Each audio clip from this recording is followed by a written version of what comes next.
معزز ناظرین السلام علیکم، میں ہوں محمد حفیظ۔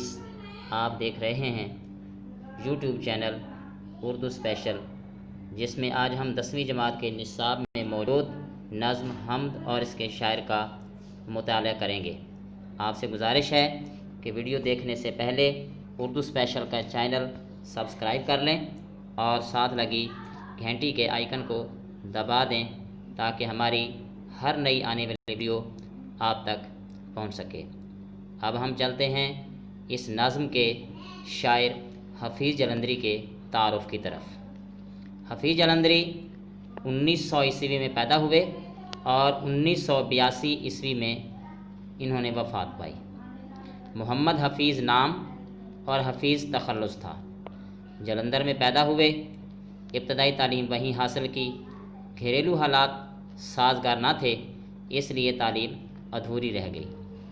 شعر و شاعری کا فطری ذوق رکھتے تھے، چنانچہ بچپن ہی میں شعر کہنے لگے۔ مولانا غلام قادر گرامی کی شاگردی اختیار کی، مختلف ادبی پرچوں میں لکھتے رہے۔ مشاعروں نے انہیں شہرت دی، مختلف سرکاری محکموں سے وابستہ رہے۔ 1947 عیسوی میں پاکستان چلے آئے۔ 1982 عیسوی میں لاہور میں فوت ہوئے۔ ان کا مزار اقبال پارک میں مینار پاکستان کے قریب واقع ہے۔ زبان کی صفائی اور سادگی، سوز و گداز اور موسیقیت ان کے کلام کی نمایاں خوبیاں ہیں۔ پاکستان کا قومی ترانہ ان کی ایک باعث فخر تخلیق ہے۔ انہوں نے دیگر بہت سی قومی نظمیں بھی لکھی ہیں۔ حفیظ جلندری ایک قادر الکلام شاعر تھے۔ انہوں نے مختلف اصناف سخن، مثنوی، گیت، غزل اور نظم وغیرہ میں طبع آزمائی کی۔ شاہنامہ اسلام ان کی ایک قابل قدر تخلیق ہے۔ یہ اردو کی قومی، ملی اور رزمیہ شاعری میں عمدہ اضافہ ہے۔ ان کی چند تصانیف یہ ہیں: تلخابہ شیریں، سوز و ساز، حفیظ کے گیت، حفیظ کی نظمیں اور چیونٹی نامہ وغیرہ۔ اب ہم چلتے ہیں ہم نظم حمد کے مفاہیم کی طرف۔ پہلا شعر ہے: اسی نے ایک حرف کن سے پیدا کر دیا عالم، اسی نے ایک حرف کن سے پیدا کر دیا عالم، کشاکش کی صدائے ہاؤ ہو سے بھر دیا عالم۔ سب سے پہلے اس کے جو مشکل الفاظ ہیں اس کو ذرا سمجھتے ہیں۔ لفظ ہے کن، کن کا معنی ہوتا ہے ہو جا، یہ عربی زبان کا لفظ ہے اور اس کے معنی ہوتے ہیں ہو جا۔ اگلا لفظ ہے اسی مصرعے میں عالم، عالم کا مطلب ہوتا ہے دنیا، جہان۔ کشاکش، کشاکش کا مطلب ہوتا ہے چہل پہل۔ صدا، آواز، ہاؤ ہو، شور و ہوگا۔ اب ہم چلتے ہیں اس کے مفہوم کی طرف۔ حفیظ جلندری اس شعر میں کہتے ہیں کہ اللہ تعالیٰ نے اس کائنات کو تخلیق کرتے وقت صرف ایک لفظ کن کہا اور اس دنیا کو طرح طرح کی مخلوقات سے بھر دیا اور اسے چہل پہل کا مرکز بنایا۔ جیسا کہ اللہ تعالیٰ قرآن مجید میں اپنی قدرت تخلیق کو بیان کرتے ہوئے کہتا ہے کہ جب وہ کسی چیز کو بنانے کا ارادہ کرتا ہے تو اس کے لیے لفظ کن کہتا ہے اور وہ چیز وجود میں آ جاتی ہے۔ اب ہم چلتے ہیں اس نظم کے دوسرے شعر کی طرف۔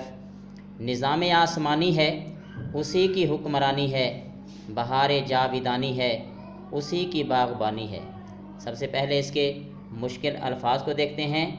حکمرانی، بادشاہت۔ نظام آسمانی، آسمانوں کا نظام۔ جاویدانی، ہمیشہ رہ جانے والی، ہمیشہ رہنے والی، لازوال۔ باغبانی، باغ کی نگہبانی۔ اب ہم چلتے ہیں اس کے مفہوم کی طرف۔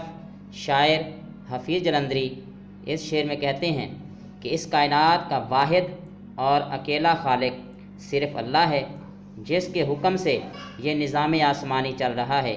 اس دنیا کی ہمیشہ رہنے والی بہار کا اصلی نگہبان خدائے وحدہ لا شریک ہے۔ جیسا کہ اللہ تعالیٰ فرماتا ہے کہ نہ سورج کی مجال ہے کہ چاند کو جا پکڑے اور نہ چاند میں یہ ہمت ہے کہ سورج کو جا پکڑے، یہ سب ایک دائرے میں تیر رہے ہیں۔ اب ہم چلتے ہیں نظم کے تیسرے شعر کی طرف، جس میں شاعر حفیظ جلندری عرض کرتے ہیں کہ زمین پر جلوہ آرا ہیں مظاہر اس کی قدرت کے، زمین پر جلوہ آرا ہیں مظاہر اس کی قدرت کے، بچھائے ہیں اسی داتا نے دسترخوان نعمت کے۔ اب ہم اس شعر کے پہلے مشکل الفاظ کو سمجھنے کی کوشش کرتے ہیں۔ جلوہ آرا ہونا، ظاہر ہونا، نمایاں ہونا۔ مظاہر مظہر کی جمع ہے اور اس کا معنی ہوتا ہے نظارے۔ داتا، داتا کا معنی ہے حقیقی عطا کرنے والا، رازق حقیقی۔ حفیظ جلندری اس شعر میں عرض کرتے ہیں کہ اللہ تعالیٰ کی باکمال قدرت کے طرح طرح کے نظارے جگہ جگہ نظر آتے ہیں۔ اسی داتا نے تمام مخلوقات کے کھانے کے لیے دسترخوان بچھا دیے ہیں، جیسا کہ اللہ تعالیٰ نے ارشاد فرمایا کہ پاکیزہ چیزوں میں سے کھاؤ پیو اور اس کا شکر ادا کرو۔ اسی طرح دوسری جگہ ارشاد فرمایا کہ ہم نے زمین پر ایسے جانور بنائے، ان میں سے کچھ پیٹ کے بل رینگتے ہیں، کچھ 4 ٹانگوں پر چلتے ہیں، کچھ ایسے ہیں جو 2 ٹانگوں پر چلتے ہیں۔ ان سب مظاہر میں تمہارے لیے نشانیاں موجود ہیں۔ اب ہم چلتے ہیں نظم کے چوتھے شعر کی طرف۔ یہ سرد و گرم، خشک و تر، اجالا اور تاریکی، نظر آتی ہے سب میں شان اس کی ذات باریکی۔ سب سے پہلے اب ہم اس کے مشکل الفاظ کو دیکھتے ہیں۔ سرد و گرم، سردی اور گرمی، مراد دنیاوی نشیب و فراز۔ خشک و تر، مراد خشکی اور سمندر۔ اجالا اور تاریکی، روشنی اور اندھیرا، مراد صبح و شام۔ اس کا مفہوم کچھ ایسے ہے کہ اس کائنات کے ہر رنگ میں اور ہر انگ میں اللہ تعالیٰ کی ذات کی شان رچی بسی ہے، جیسا کہ اللہ تعالیٰ ارشاد فرماتا ہے کہ ہم نے کائنات میں کوئی چیز خشک و تر نہ چھوڑی جس کا اس کتاب میں ذکر موجود نہ ہو، اس میں نشانیاں ہیں عقل والوں کے لیے۔ 5واں شعر ہے، وہی ہے کائنات اور اس کی مخلوقات کا خالق، نباتات و جمادات اور حیوانات کا خالق۔ اب ہم چلتے ہیں اس کے میننگ کی طرف، اس کے مشکل الفاظ کی طرف۔ کائنات، دنیا، ارض و سماوات، مخلوقات، مخلوق کی جمع، طرح طرح کی مخلوقات۔ نباتات، سبز پودے۔ جمادات، بے جان چیزیں جیسے پہاڑ وغیرہ۔ شاعر حفیظ جلندری کچھ اس طرح سے عرض کرتے ہیں کہ اللہ اس عظیم و شان کائنات کا خالق ہے، اسی نے پودے، پہاڑ اور طرح طرح کی بے زبان مخلوق کو پیدا فرمایا ہے، جیسا کہ اللہ تعالیٰ ارشاد فرماتا ہے کہ وہی اللہ ہے جس نے 7 دنوں میں یہ زمین و آسمان تخلیق فرمائے۔ اب ہم چلتے ہیں اگلے شعر کی طرف۔ حفیظ جلندری عرض کرتے ہیں کہ وہی خالق ہے دل کا اور دل کے نیک ارادوں کا، وہی خالق ہے دل کا اور دل کے نیک ارادوں کا، وہی مالک ہمارا اور ہمارے باپ دادوں کا۔ اس میں مشکل الفاظ کی طرف ہم چلتے ہیں۔